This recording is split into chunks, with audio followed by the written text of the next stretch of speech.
திருப்போரூர் முருகன் கோவிலில் கந்தசஷ்டி பெருவிழா. ஆயிரக்கணக்கான பக்தர்கள் வேண்டுதலை நிறைவேற்றும் விதமாக தங்கக்கொடி மரத்தை சுற்றி வந்தனர்.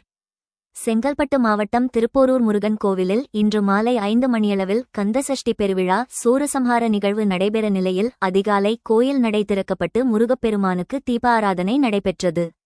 கந்தசஷ்டி திருவிழா கடந்த 22ஆம் தேதி கொடியேற்றத்துடன் தொடங்கிய நிலையில் தொடர்ந்து 6 நாட்களாக பக்தர்கள் விரதம் இருந்து வந்த நிலையில் இன்று அதிகாலை 12:30 மணி முதல் ஆயிரக்கணக்கான பக்தர்கள் தங்கக்கொடி மரத்தை சுற்றி வந்தனர். ஒவ்வொரு சுற்றுக்கும் பக்தர்கள் பட்டாணி, சுண்டல், வேர்க்கடலை போன்றவற்றை எண்ணிக்கை வைத்து 108 முறை தங்கக்கொடி மரத்தை சுற்றி வந்தனர்.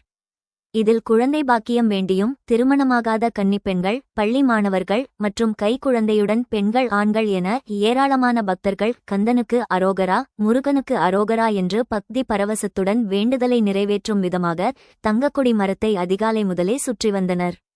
அதேபோல் கோயில் வெளிப்பிரகாரத்தை சுற்றி வரும் நிலையில் கோயில் பிரகாரத்தில் அமர்ந்தும் 108 கந்தசஷ்டி கவசம் பாடியவர் முருகப்பெருமானை வேண்டி வந்தனர். கந்தசஷ்டி திருவிழா முக்கிய நிகழ்வான சூரசம்ஹாரம் மாலை 5 மணிக்கு மேல் துவங்க உள்ள நிலையில் கோவில் நிர்வாகம் சார்பில் பல்வேறு முன்னேற்பாடு நடவடிக்கைகள் மேற்கொண்டிருந்தனர்.